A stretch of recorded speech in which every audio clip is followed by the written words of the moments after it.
Next question अपना JEE advance 2021 का question है. Question says 2 point charges minus q and q by root 3 are placed in xy plane at origin 0,0 and a point 2,0. तो ये वाला जो point है ये अपना 0,0 दिया हुआ है. ये वाला जो पॉइंट है ये अपना दिया हुआ है यहाँ पे 2,0. तो ये दैट मीन्स ये डिस्टेंस इन दोनों के बीच का डिस्टेंस आपका 2 मीटर हो गया. ठीक है. As shown in the figure, the results are in equipotential circle of radius r and potential v equal to 0 in the xy plane with its center at b equal to 0. यहाँ b, 0. यहाँ पे आपका एक circle बन रहा है और ये सर्कल आपका जो इस सर्कल की लोकेशन है वो आपका यहाँ पे है b, 0 पे. So this is the location of center of the circle. All lengths are measured in metre. अभी अपना सवाल ये फाइंड वैल्यू ऑफ आर. इस सर्कल का रेडियस कितना होगा ये अपने को बताना है. इस सर्कल का रेडियस आर उसकी वैल्यू और बी जो है इसका सेंटर की जो लोकेशन है वो अपने को बतानी है. ना यहाँ पे आपको कॉन्सेप्ट अगेन मैं एक रिवाइज करवाता हूँ इस सवाल को सॉल्व करने के लिए. अगर आपको क्लियर है तो ये फटाफट सवाल हो जाएगा, नहीं तो थोड़ा सा उसी कॉन्सेप्ट के बेसिस पे जो डेटा है उसको निकालने में थोड़ी सी मेहनत मशक्क़त थोड़ी ज़्यादा करनी पड़ जाती है. सिंपल सा कॉन्सेप्ट ये है कि if charges are unequal and unlike then all such points where resultant potential is 0 lies on a close curve. तो ये आपका अगर दो चार्जेस रखे हुए हैं और सिनेरियो ऐसा बना लेते हैं कि मान लीजिए ये आपका दो चार्जेस का सिस्टम है Q1 और Q2 एंड लेट्स से आपका दोनों अनइक्वल हैं और दोनों अनलाइक हैं. लेट्स से Q2 का magnitude is greater than Q1. तो आपके इस सिनेरियो में दो आपके वो पॉइंट्स आएंगे जहाँ पे आपका पोटेंशियल 0 होएगा. क्योंकि Q1 हमने यहाँ छोटा पॉइंट माना है तो एक आपका इंटरनल पॉइंट आएगा जिसको आप कह सकते हैं x1 की दूरी पे this will be your internal point, और एक आपका एक्सटर्नल पॉइंट आएगा जिसको आप कह सकते हैं x2. ये आपका एक्सटर्नल होएगा. ऑलराइट, एक्सटर्नल पॉइंट आएगा और इसको कैलकुलेट करने के लिए हमें कह सकते हैं कि आपका x1 जो होएगा यहाँ लिख लेते हैं. x1 जो होएगा उसको आप लिखेंगे टोटल डिस्टेंस इनके बीच का जो भी r यहाँ से यहाँ तक का डिस्टेंस है r divided by Q2 by Q1.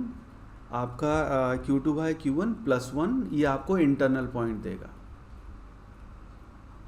Alright, और आपको एक्सटर्नल पॉइंट के लिए x2 जो है उसकी वैल्यू आपको मिलेगी that will be equal to r divided by Q2 by Q1 minus 1. इससे आपको एक्सटर्नल पॉइंट मिलेगा और ये दोनों हम कैलकुलेट कर रहे हैं छोटे वाले जो आपका चार्ज है Q1 उसके बगल में आएंगे. तो अगर अपना सिनेरियो देखेंगे तो ये माइनस Q चार्ज है, ये Q बाय रूट 3 है. तो ऑफकोर्स ये छोटा चार्ज हो गया. तो एक आपका न्यूट्रल पॉइंट यहाँ पे आएगा. लेट्स से ये डिस्टेंस आपका यहाँ से यहाँ तक x1 है और एक यहाँ से यहाँ आपका डिस्टेंस आएगा, ये आपका डिस्टेंस होगा x2. नाउ इस केस में जब हम इसकी वैल्यू कैलकुलेट करेंगे सो ये आपका पॉइंट मान लीजिए A है, ये आपका पॉइंट मान लीजिए B है. तो दिस इम्प्लाइज आपका 2r will be equal to x1 plus x2. और x1 और x2 की वैल्यू आ गई उसके बेसिस पे अपना r आ जाएगा. So this is what we are going to do. तो सबसे पहले x1 की वैल्यू निकालते हैं, x2 की वैल्यू कैलकुलेट करते हैं और उसके बाद 2r यहाँ से यहाँ तक सेंटर और यहाँ से यहाँ तक डिस्टेंस आपका 2r है that will be equal to x1 plus x2. अपने सिनेरियो में अगर Q2 बाय Q1 का मैग्नीट्यूड देखेंगे तो Q2 divided by Q1 magnitude. So बड़ा charge is Q, so that will be equal to minus Q divided by Q by root 3. So that will be equal to root 3. ठीक, तो इसको value यहाँ रख देते हैं. सो दिस इम्प्लाइज आपका x1 जो है internal point that will be equal to r यानी कि 2 डिवाइडेड बाय Q2 बाय इसका मैग्नीट्यूड यानी कि रूट 3 प्लस 1. ना इसको एक बार नॉर्मलाइज कर लेते हैं. नीचे रूट 3 प्लस 1 है उसको हटाने के लिए कर लेते हैं रूट 3 माइनस 1 और रूट 3 माइनस 1 से मल्टीप्लाई और डिवाइड.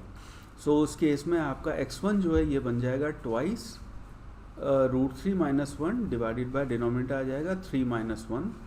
सो दैट मीन्स आपका x1 जो है उसकी वैल्यू आ गई, ये बनेगा ट्वाइस, पूरा ही कर रहा हूँ आपके लिए मैं, रूट 3 माइनस 1 डिवाइड बाय 2. आपका 2 कैंसिल हो जाएगा. सो x1 जो है उसकी वैल्यू आ गई root 3 minus 1, so that will be our equation number 1. Similarly जब x2 कैलकुलेट करेंगे तो आपका x2 पॉइंट जो है अगेन इस कैलकुलेशन से that will be equal to twice divided by root 3 minus 1. इसको फिर डिनोमिनेटर को ऐसे रूट 3 प्लस 1 और रूट 3 प्लस 1 से मल्टीप्लाई डिवाइड कर लेते हैं. न्यूमिनेटर बचेगा twice root 3 plus 1 divided by नीचे आएगा 3 minus 1, so that will be equal to twice root 3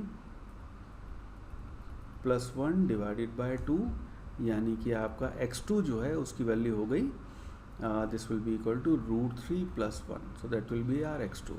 so which means आपका अब r की वैल्यू आ जाएगी यहाँ पे फिट इन करके यहाँ कैलकुलेट कर लेते हैं. That means this implies 2r will be equal to x1 plus x2. तो x1 आया आपका root 3 minus 1 plus x2 that will be equal to root 3 plus 1, so that will be equal to 2 root 3. तो implies आपका r जो है radius that will be equal to root 3 metre. So radius r अपना हो गया root 3 metre. Now अब हमें यहाँ पे b की वैल्यू कैलकुलेट करनी है यहाँ. तो नाउ अगर b को देखेंगे तो यहाँ से यहाँ तक का अपना डिस्टेंस तो 2 मीटर है, और ये वैल्यू जो है इसको मान लीजिए हम कह लेते हैं x डैश आपकी वैल्यू है. Let's call this x dash. तो दैट मीन्स b जो आपके सेंटर की लोकेशन है that will be equal to 2 plus x dash. यहाँ से यहाँ तक 2 प्लस आपका x डैश की वैल्यू हो गई. ठीक है. सो और x डैश की वैल्यू अगर देखेंगे तो यहाँ पे हम कह सकते हैं x डैश जो है that will be equal to ये टोटल आपका r है minus x1, r minus x1. इसको अगर यहाँ इंसर्ट कर दें तो b will be equal to 2 plus r minus x1. So अपनी वैल्यू रख देते हैं. तो ये आ गया 2 प्लस r की वैल्यू हुई रूट 3 माइनस x1 जो है that is root 3 minus 1. So this implies b है उसकी वैल्यू हो जाएगी 2 प्लस रूट 3 माइनस रूट 3 और plus 1. So that means this implies b will be equal to 3 metre. तो आपका जो b है उसकी वैल्यू आ गई आपकी 3 मीटर. ये आपकी सेंटर की लोकेशन होगी 3,0 based on this. So this will be your final answers root 3 and 3 metres.